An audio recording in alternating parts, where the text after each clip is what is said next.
You don't buy a Ferrari for the silence, but this car, oh yeah, this could well be the world's quietest vehicle. It's the Rolls-Royce Spectre, and it's the brand's first ever battery electric vehicle that aims to blend new and old world elements without offending staunch supporters of either. The question is, for a brand synonymous with whisper quiet, silky smooth V12 engines, is electricity the perfect evolution, or has something been lost in the transition? Let me know what you think in the comments below. Don't forget to like and subscribe, and now, onward.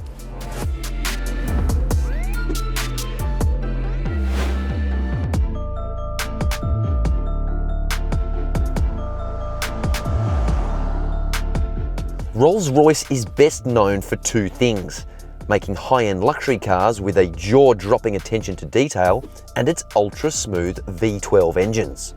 The Spectre adheres to the first tenet with gusto, brandishing countless handcrafted elements and built with high-end materials, each with their own mind-blowing origin story.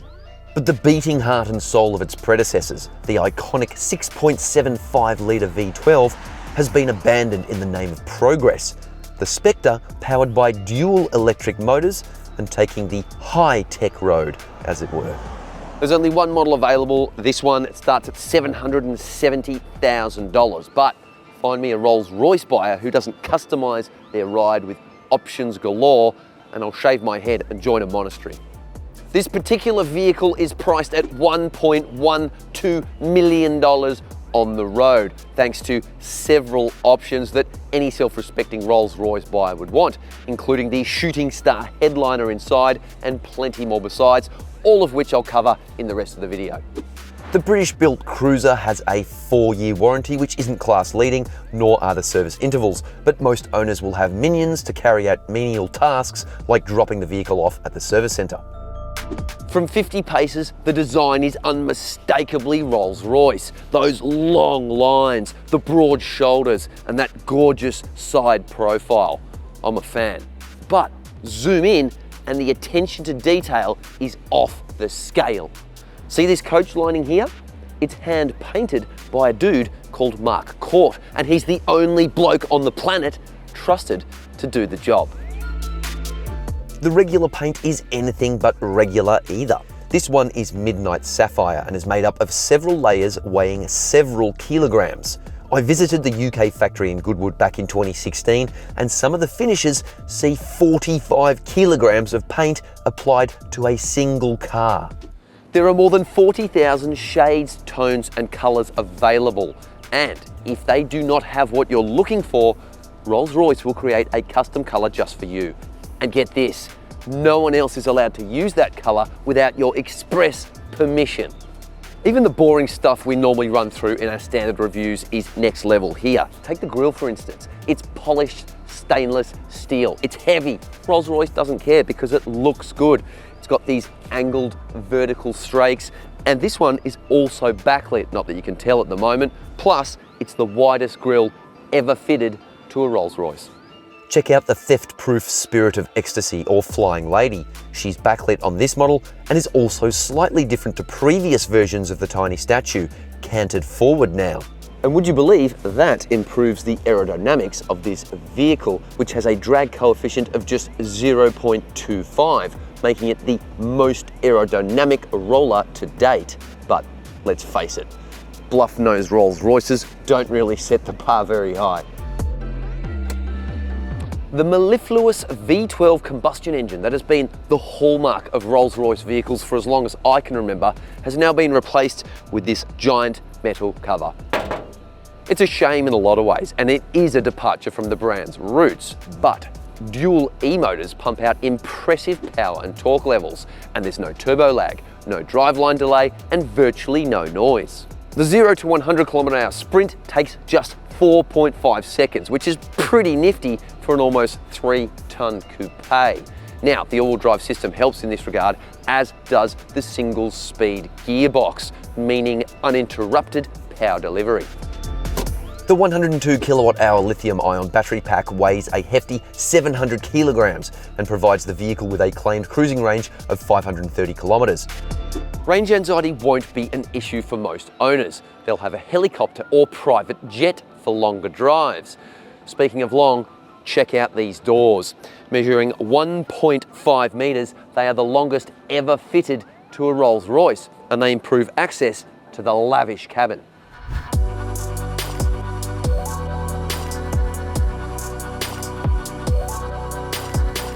Now, first impressions of the cabin? Well, this ain't no Toyota, that is for sure.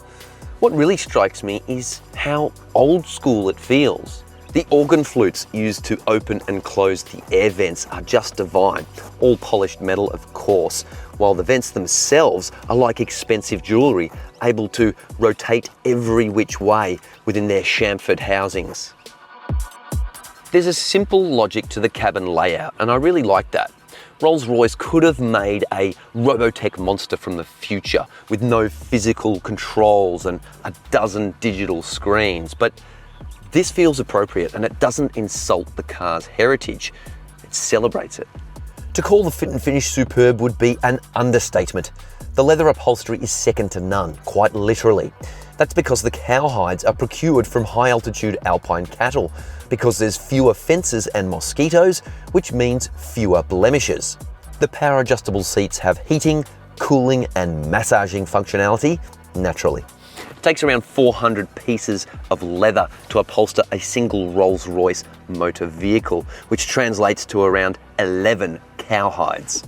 And the leather offcuts that Rolls-Royce doesn't use? Well, luxury brands like Hermes and Louis Vuitton buy the scraps to make their luxury handbags. It's pretty wild. The open pore timber veneers, these ones are from the Sindora tree, take carpenters up to 6 weeks to create, which are bonded, shaped, sanded, and then finished by hand. Even the stereo is made in-house by Rolls-Royce, and it is an absolute banger. It is spectacular, studio quality. The steering wheel is massive, but it feels amazing, and the lamb's wool carpets are next level. The wool itself is sourced from Scottish lambs, so it has even a little bit of waterproofing in there. Plus, there's even a leather heel pad. Storage solutions are average, but when you're wafting around in 6-star luxury, who really cares? Under here, you've got 2 spring-loaded cup holders. They're a bit small, if I'm honest. Over here, you've got a little slot for your wallet, keys, phone, and what have you. A rather small storage area here, but you do get a wireless phone charger, that's nice. USB-C ports, 12-volt socket. The glove box is pretty small, and the side pockets, they're kind of large, but getting into them is really hard. The Mega Gulp does not fit at all. The central touchscreen isn't massive, but it's nicely integrated into the dash, responds promptly to touch input, and has impressive levels of depth. Essentially a reskinned version of parent company BMW's iDrive system, it adds a lot of computing power to the car, while offering wireless Apple CarPlay and Android Auto as well. Below is a huge volume dial, plus 8 programmable shortcut buttons and beautifully intuitive heating and cooling controls. I'm not going to beat around the bush. The digital instrument display is one of the prettiest I've ever seen because, again, it's simple and effective, and it pays homage to its ancestors. It just works. The parking systems include rear and surround view cameras, including a 3D mode, plus there's parking sensors all around. Being a BMW-owned company, it goes without saying this vehicle is festooned with safety tech, and its corpulent 2.9-tonne weight means it's a solid unit, which is reassuring in the unlikely event of a collision. As much as I love the Spectre for being a coupe and a driver's car, I'm somewhat tormented because Rolls-Royces are often best experienced from the back seat, and the rigmarole of having to push the seat forward and clamber into the back, well, if I'm honest, it's a little bit unbecoming. The sculpted seats are astonishingly comfy, and I love how the leather extends all the way to the doors, cocooning you in softness. And I especially love the Shooting Star headliner. The fact that it takes Rolls-Royce artisans around 10 hours to hand-stitch the optic fibres into the roof lining is yet another jaw-dropping origin story behind this incredible automotive work of art. There's also the standard guff like your adjustable air vents, the individual climate controls, twin spring-loaded cup holders, a little storage area with USB-C ports, but There's no champagne chiller. The headrests, they're a little bit firm if I'm honest, and I think I found the cheapest part in the car. These coat hooks, well, they just feel a bit flimsy. For a car that measures 5.5 meters long, roughly the same length as a Toyota Hilux Ute, the boot is a little uninspiring. Sure, it's deep and will fit a couple of large suitcases or golf bags, but it's very narrow. The plush carpeting and strong lighting are nice touches, and I like the magnetised hatch revealing the charging cables. Well, taking a tour through Roller's first EV was sumptuous, opulent and extravagant in equal measure. But can the same be said of her on-road manners? Cue the driving music.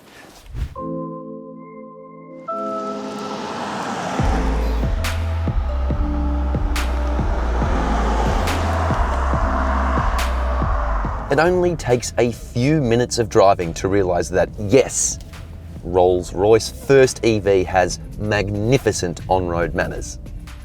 The air suspension allows it to waft along serenely, but it's the cabin quietness that truly discombobulates.